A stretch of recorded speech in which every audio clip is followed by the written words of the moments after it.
Shri Ganeshaya Namaha. Om Shri Saraswatyai Namaha. Om Shri Gurubhyo Namaha. Samasta Jana Kalyani Niratam Karunamayam Namami Chinmayam Devam Satgurum Brahmavidvaram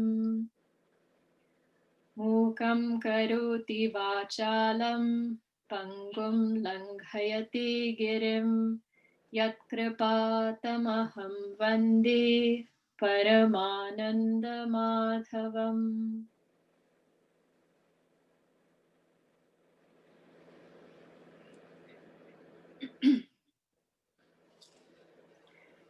A quote by our Puja Guruji, Swami Tejomayanandaji, about devotion.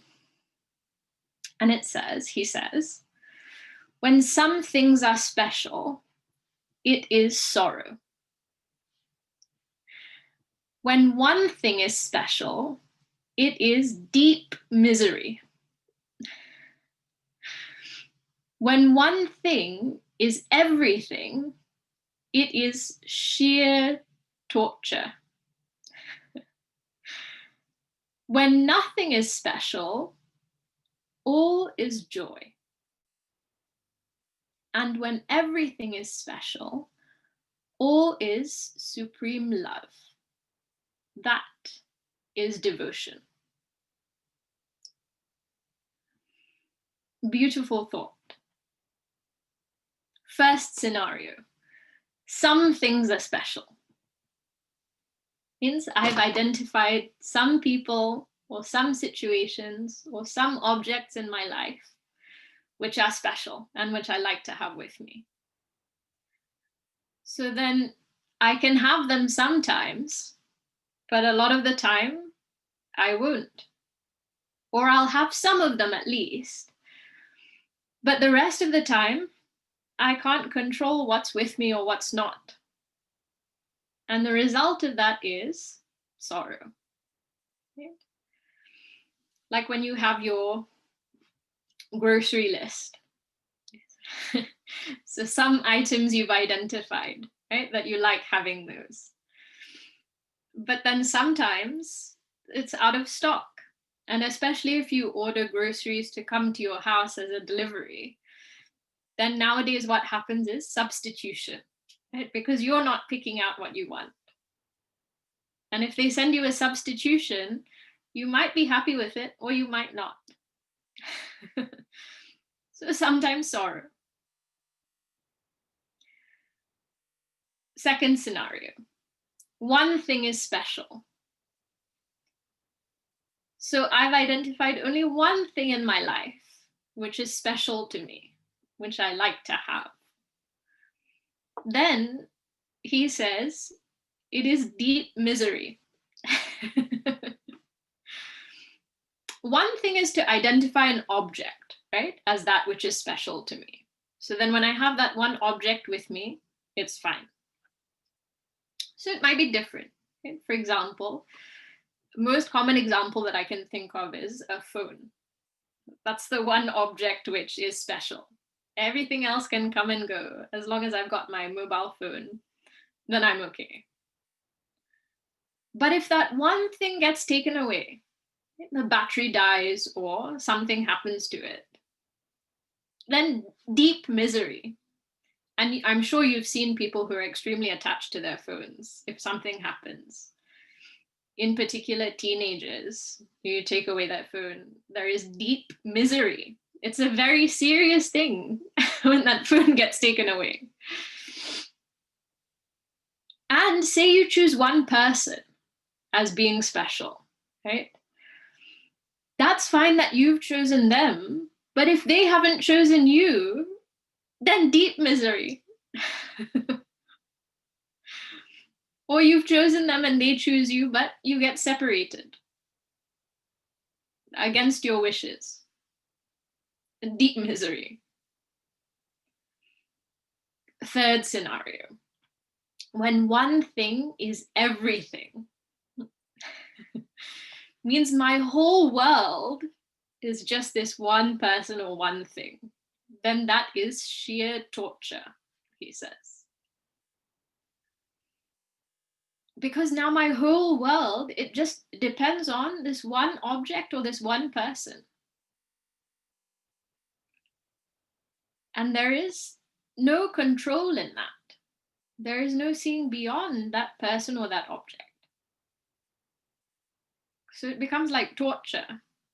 You are helpless, completely helpless.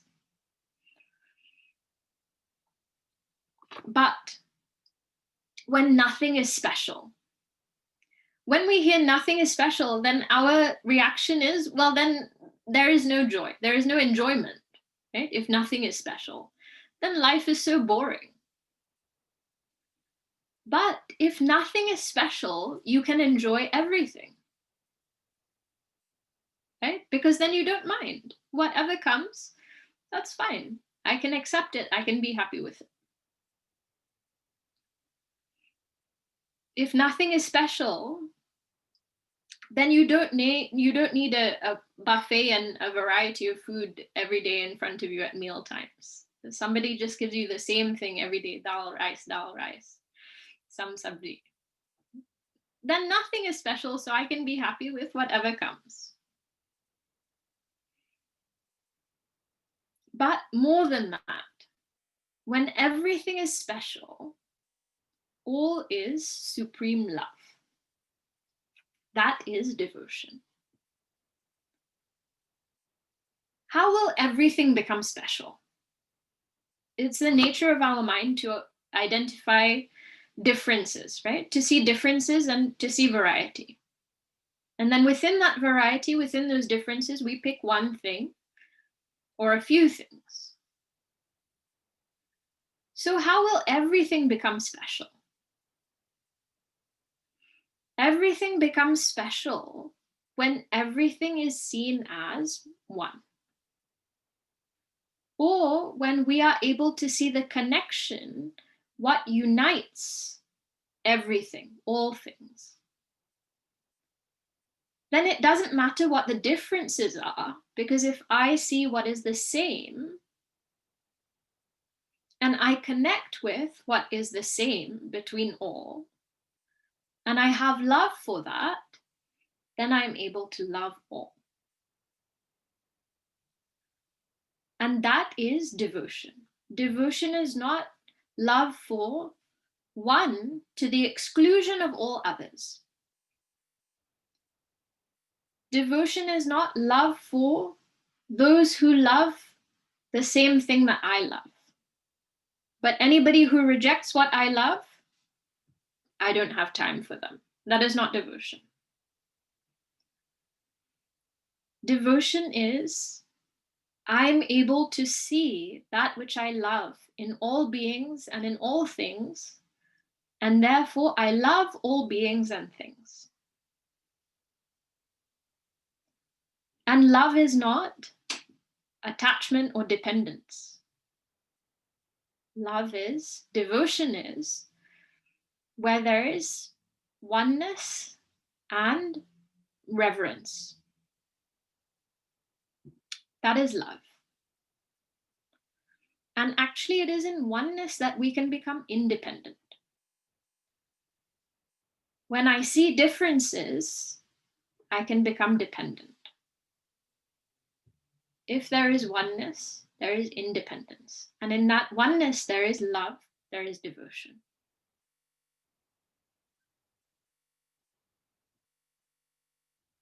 Today, we are going to be looking at another devotee. We are still within the region of Gujarat, of West India.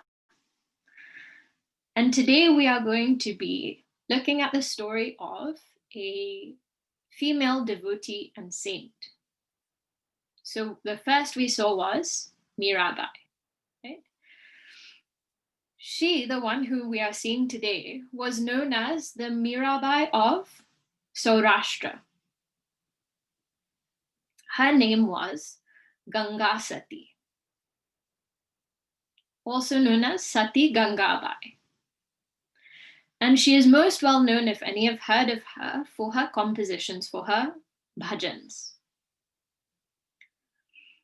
So Gangasati lived in the sort of medieval period. And the further back we go in history, of course, what we find is there is less and less record of these saints. But she is said to have lived in the sort of medieval period. So what is said is, between the sort of 12th and 14th centuries, she lived. And she was born in Saurashtra.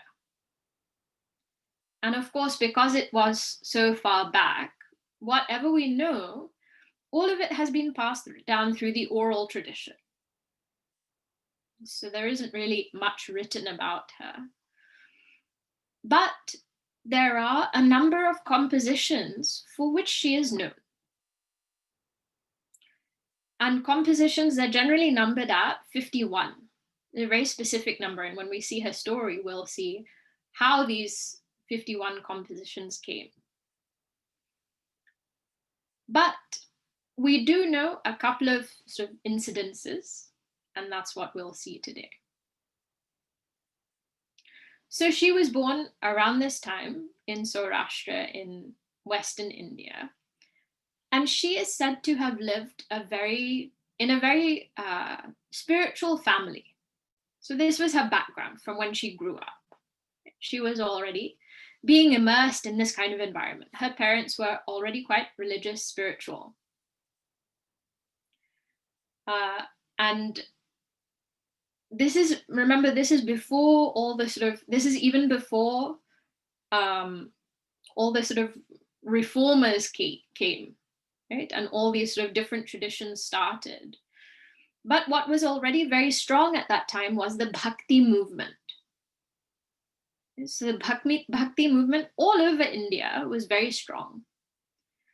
And she was born into a family where these traditions were also very strong. And in that same village, the head of the village was someone who was enjoying quite a sort of comfortable lifestyle. Right? He had enough wealth, etc., to get by. He was married. But the one thing which he did not have was any children. In the same village where Gangasati was born. So this head of the village, he was very sort of, as most householders do, the desire for children. He really wanted children. But they didn't have any.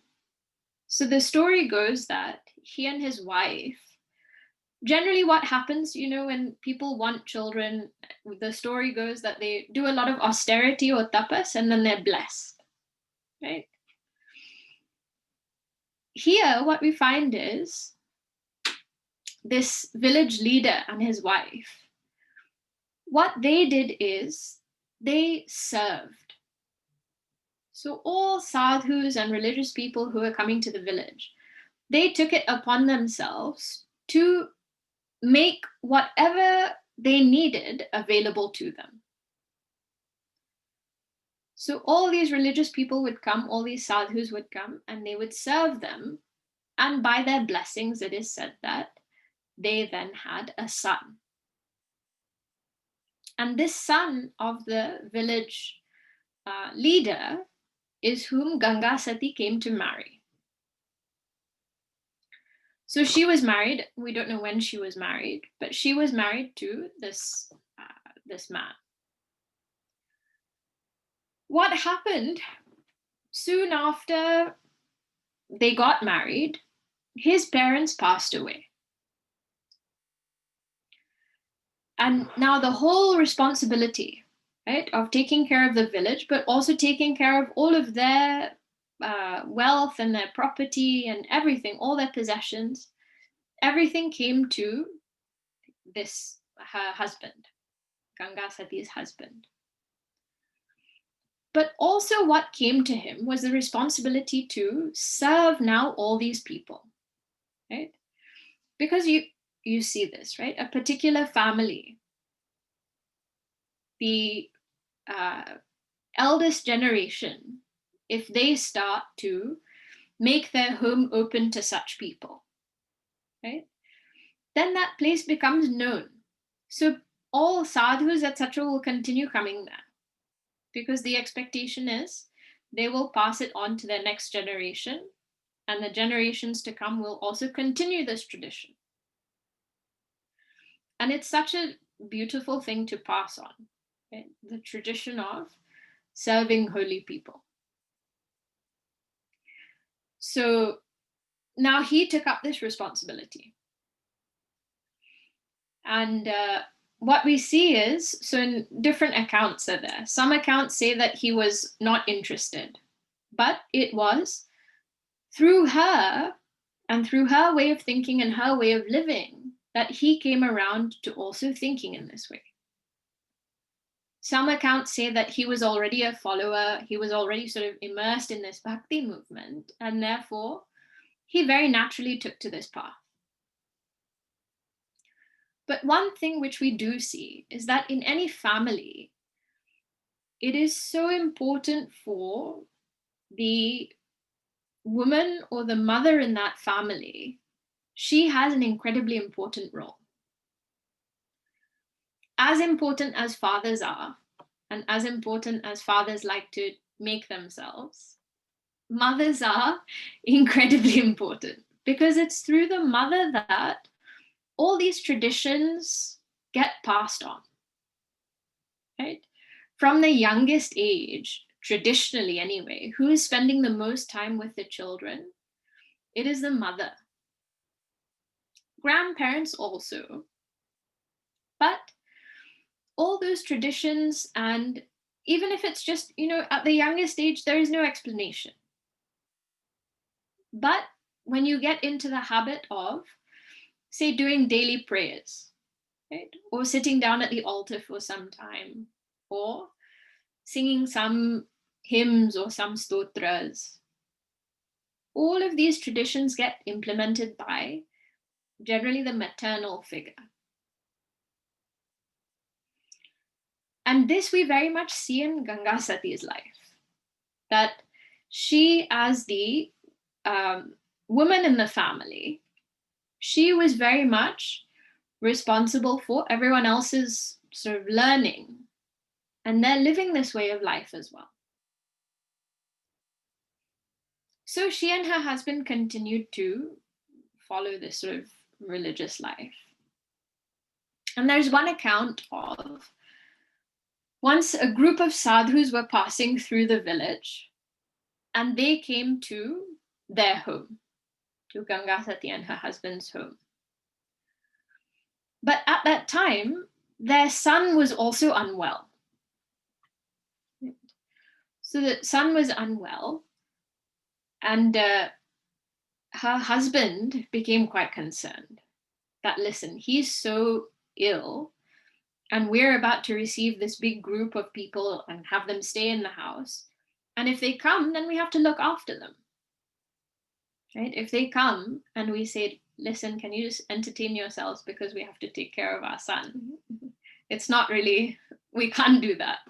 Right? We have to take care of them as well. So what should we do? So our thought, if somebody is seriously ill in the family, then one response would be, okay, tell them not to come, right? If you had to look after someone in the family and you're expecting guests. But you also can't say tell them not to come, because atithi devo bhava. And especially if it's some sadhu, then to deny that person to come, we also wouldn't feel good. So she said, don't worry. Everything will be fine. Let them come, and God will take care. Because this is the attitude of a devotee, right? That whatever it is, God will take care. But she saw that he is still having some doubt. And this is the other thing, that one thing which Puja Guruji always says, right, that comes to mind. That for those who have devotion and who have faith in God, they don't need any proof. But if we don't have faith in God, then no proof, whatever is offered to us, will ever be enough. Because the mind is such that even if you show some incident or something which happened, if the mind is filled with doubt, naturally that mind will start sort of poking holes in that story and saying, no, what about this? What about that? So when we look at the lives of saints, we will benefit if already our mind has devotion. At the same time, if we are trying to grow our devotion and we hear such stories and our mind starts saying, no, that's not possible. How could that have happened? Illogical. Such things don't happen in real life. Then it won't do anything for us. We have to take it in the spirit in which it is being said. So anyway, what happened at this time? These sadhus came. And what Gangasati said to her husband is, if you are so worried, then wash their feet and take that, that water that is left afterwards is called charanamrit. Or when it's offered in puja, it's called tirtha. Take that tirtham, take that charanamrit. And you don't throw that away, right? It's taken as prasad. So she said, take that charanamrit and give it to our son, and everything will be fine.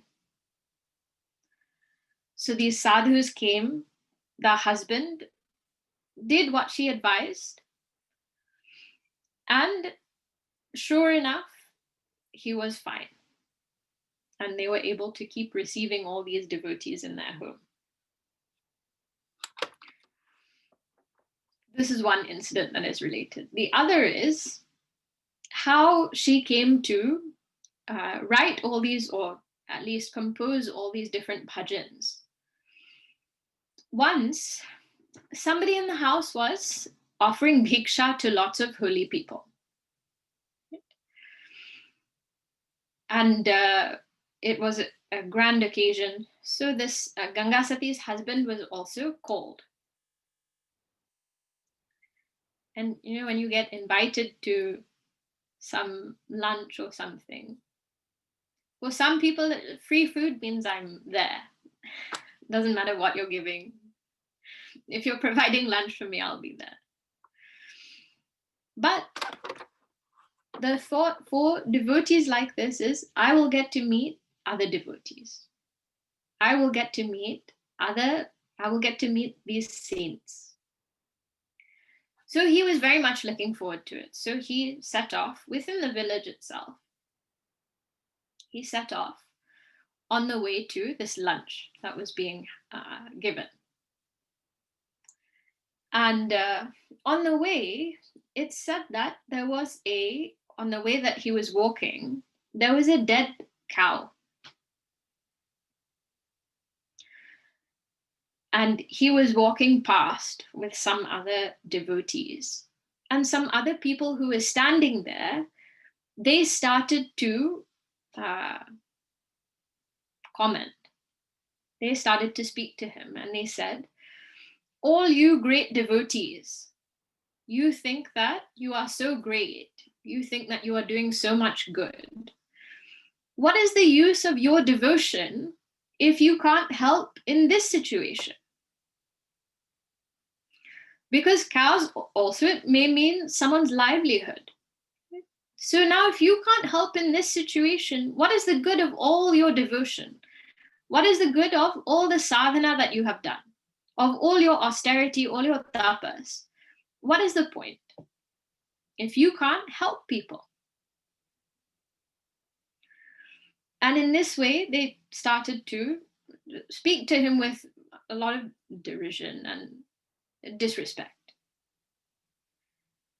So the other devotees who he was with, they carried on. But he was so shaken by what they were saying. So he immediately turned around and he went back home. And he told his wife, he told Gangasati that, listen, they are all speaking in this way. And the reason that he was upset is not because they were speaking to him in that disrespectful way. But what he felt is they are insulting the very practice of bhakti. They are insulting not me as a devotee, that's fine, but they are insulting the whole tradition of bhakti, of devotion. And that I cannot stand for. Like Satiji, right? Satiji, who went to when her father was doing this yajna, Daksha Prajapati, and he had not kept a place aside for Lord Shiva. She became angry not when they insulted her and they didn't receive her properly. She became angry when she saw that a place has not been kept for Lord Shiva in this yajna. She is not insulted on her own behalf, right? So the devotee will never feel that an insult to me is so great and I can't stand this and this is wrong. But if somebody insults God, or if somebody insults teachers, or if somebody insults other saints, then that is when there is this sorrow in the mind of that devotee. So he felt so bad. He felt very disheartened. He felt that people are not giving proper respect to this tradition. So he told her what happened. And she said, this is what will happen if worldly people, people whose mind is immersed in the world, if you tell them to attend some satsang, or you tell them about devotion, if they don't have the right inclination, they will just insult you. And they will insult that practice. You also may have experienced, right? You try and tell someone, come to satsang, or I'm going to this satsang. They'll say, what's wrong with you? Are you okay? Is something wrong in your life that you have to go to satsang every week? Or what is the use of all these kinds of people? They don't contribute anything to society. Right? They just stir up trouble, or they just keep taking. They're just living off other people in society. They're not contributing anything. What is the good of such people? Because the thinking is so much that contribution to society means generating wealth. And if you're not generating wealth, or if you're not having a visible impact anywhere, then useless. So she said, listen, to criticize whether it's the scriptures or it is the path of devotion or the practices for devotion, this is what people will do. You cannot get agitated and upset over that. And you also will have seen that when you get agitated and upset, if somebody insults in this way, then that person who has offered the insult, they don't care if you're agitated and upset. Nothing will happen to them. They will very easily move on. If we take that insult to heart, we are the ones who will be disturbed. So she said, don't bother. Just leave it. Remain steadfast in your devotion, in your practices. But if you are, again, right, like she did in the other, what was said in the other story, she said, if you still have a doubt, then again, go and wash the feet of these sadhus, take that water and give it to the cow. This is her solution. So he followed her instructions. This again is very rare. He is actually following her instructions. But he did it. So he took that water and he gave it to that cow. And that cow was resuscitated, again, came to life. In a differently, how it's also told is that to prove his spiritual prowess, he resuscitated this cow. Either way, the cow has come back to life. So now, naturally, if somebody sees a miracle, that person who is otherwise doubting and they see the impossible happen, then they feel very happy and very excited. Wow, look what happened, look what he did. And they'll be excited for 5 minutes and then they'll forget. But they got very excited and they felt very happy that this had happened. But now see the thought that occurs in his mind. That cow has, so the cow went away, right? The cow was revived and went about its own business. But now his thought is, that cow died for a reason. And when I sought to prove something to those people by bringing this cow back to life, I have gone against nature and I have gone against what is God's will expressing in the happenings of the universe. So he now is filled with regret and he thinks, I shouldn't have done that. I shouldn't have interfered. And I only did it because I got upset and I wanted to prove something. So he says now, I want to give everything up. I want to take samadhi. This is his decision, that now I must completely dedicate myself to God because I've made a mistake in this way. So he decides to take samadhi and everything is prepared for him. And in these cases where living samadhi is taken, then that person goes into that state of mental absorption whilst there is still life in the body, but they are closed in somewhere. So he goes into samadhi. But before he goes into samadhi, Gangasati also says, you are going, so I also want to go. Why should I stay behind and be here? I also want to go into samadhi and become one with God. And he says, so their son was married. He says, not now. He says, what you can do is pass on all your knowledge to our daughter-in-law. Pass on all your teachings. And once that is done, then take samadhi. So he suggests this to her and she agrees. She says, fine. And so the story goes that after he took samadhi, every day, one composition, she would give one composition with some teaching to her daughter-in-law. And after 51 days, she completed all the teachings and she herself went into samadhi.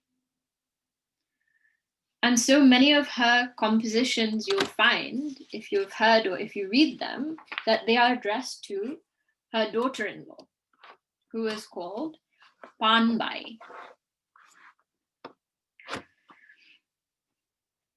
So this is the story. Now there are so many things, one, to learn from a saint's or a devotee's life, but when there is sparse information, then their compositions also hold so many teachings. So we'll just see a few of those. And we will, after that, we'll conclude. So one beautiful thing that is pointed out is when she was giving these teachings, what she was doing was actually to verbalize her lived experience. You know, there's this phrase that you should practice what you preach, right? So a lot of us, or not a lot of us, I will speak for myself only. We're very good, or we can, at least we can talk, right? So you give us some topic and you speak on this, we can talk. How to do sadhana, what to do, when to do, some explanation of some principle, etc. We can talk. But when it comes to living, those principles and living a life of sadhana, that is a different question. And so what we say is, or advice that is given is, whatever you are talking about, you also practice that. But what we find in teachers like this is that they live and then they communicate. Not that they learn and then they try to teach that and then they start practicing. There is a whole life of experience. There is a whole life of the results of their sadhana. They have already come, and then it is communicated. And what we see is that not only does she talk about devotion, but also different topics. And you can also see, for those who are interested in Vedanta, Advaita Vedanta, you also see some teachings within her bhajans.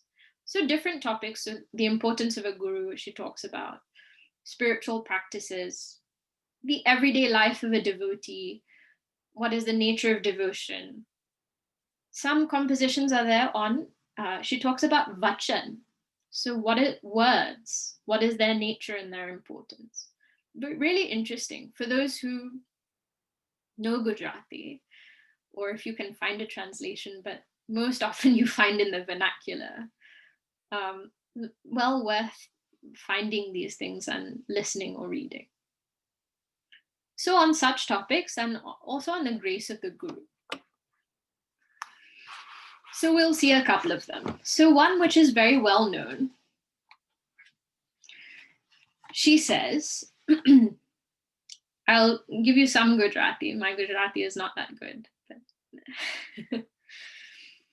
Meru re dage, ne jana mana no dage. Means Mount Meru, right? Mount Meru may tremble and it may shake. Marane bhangi re pade brahmandare. So one is Mount Meru, but the other is the entire Brahmanda. Means not only this world, but the entire cosmos. It may break, it may be destroyed. What she says is, Vipada pade panavarna se nahi, ito hari janana paramanare. In other words, the entire creation falls apart. But Harijan, now this word Harijan now has lots of different connotations. But in that context, this is medieval India, Harijana means a person of God, which means not only someone who has dedicated their life to God, but that deepest desire of all devotees has also been fulfilled, which is that God also says, you are mine. Such a person, how do you know who is a person of God? That person whose mind is completely undisturbed in all adversity.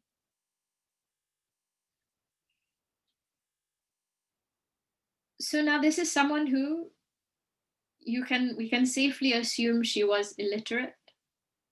She was not educated. And the same teaching which Bhagavan Shri Krishna is giving in the Bhagavad Gita, which you find in so many other places, this you see here. That the mind that is undisturbed, that is the mind of a devotee, because that mind is fixed in God. And who can be a devotee? So she says, Eva abhaya bhav vina bhagati na ave panbai. O panbai, without fearlessness, one cannot be a devotee. One must, even if one puts forth so much effort, marine koti kare upay.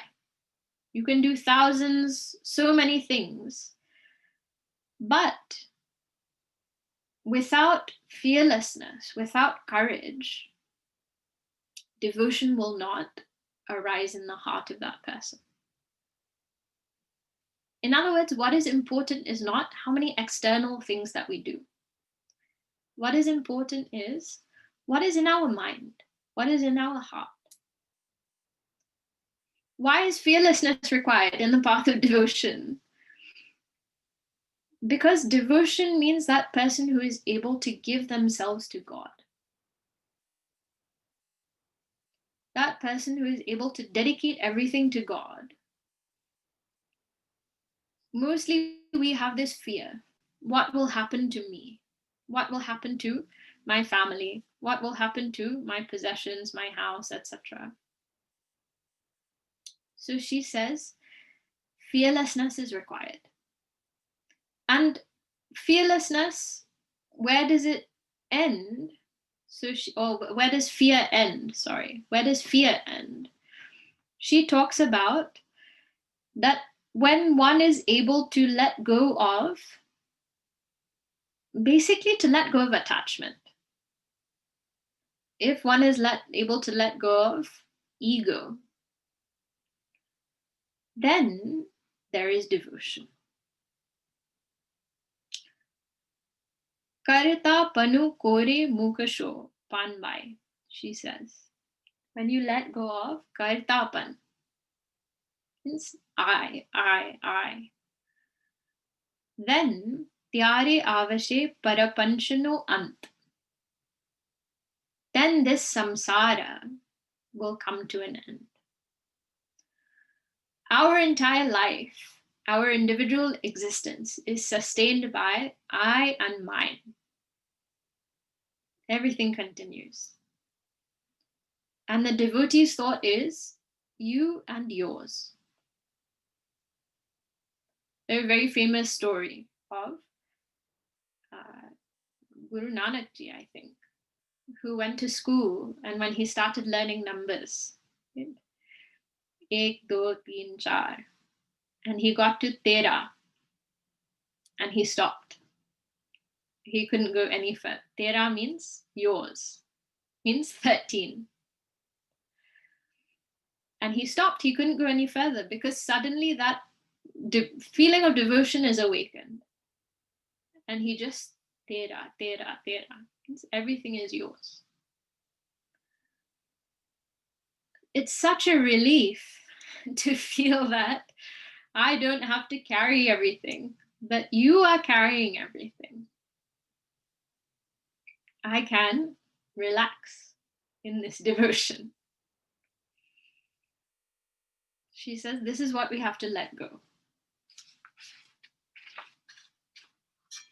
Final one. This is a very well-known composition. She says, Shilavanta sadhune vare vare namiye.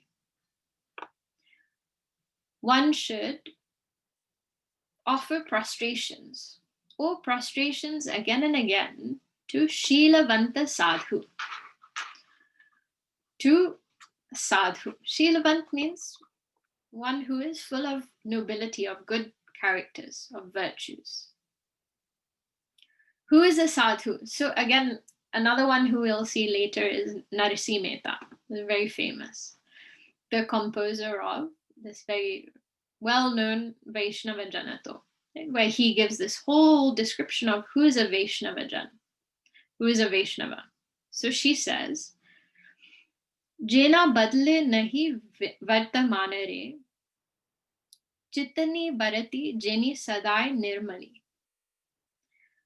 whose mind is not fickle, not changing all the time,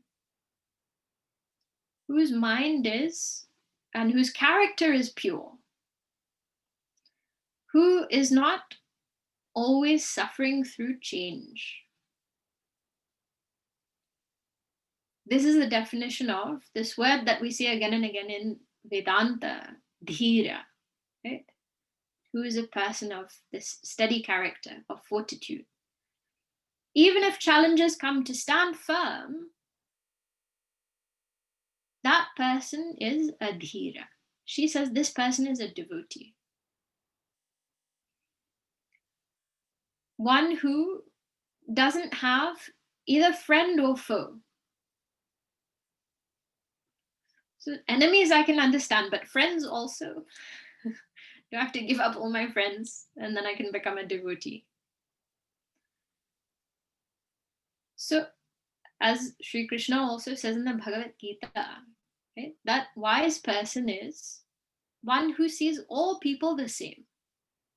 Friend, foe, relative, whether it's a person who is doing all sorts of wrong things, their vision is the same.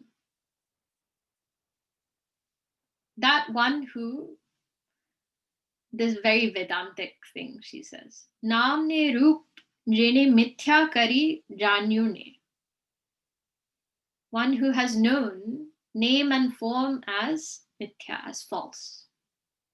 In other words, who has recognized there is one substance behind all names and forms of this creation, and that is this Lord who I love. And what you find in all her compositions, which is very interesting, there is no reference to any particular form of God. She refers to the Supreme, but in a very universal way, so that anybody can connect. Sadai bhajan no aharare, who is always seeing the glory of the Lord. Such a person is a devotee. To that person, salutations. She says, this is a beautiful message to end. Sangatyu tame jyare evani karsho ne, tyare utarsho bhava parare. Means when you live in the company of such people, you will cross this ocean of samsara. If you keep the company of devotees, this world becomes differently how it's said. This ocean of samsara becomes like the hoof print of a cow. It becomes so small that you just step over it very easily. She says, keep the company of such people, ocean of samsara you will cross. Gangasati em bolia ne, jene vachanuni sathe veparare, whose speech and action, if you keep with them, you will cross. In other words, to have devotion, keep the company of devotees. Keeping the company of devotees doesn't mean being physically with them. It means doing what we are doing. Hearing about them, reading about them, listening to their compositions, and allowing our mind also to be filled with such beautiful devotion.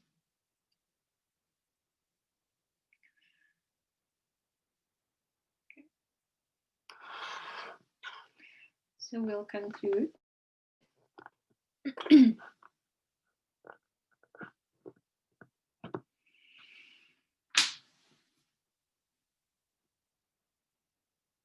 Om Purnamada Purnamidam Purnat Purnamudachyate Purnasya Purnamadaya Purnameva Vashishyate.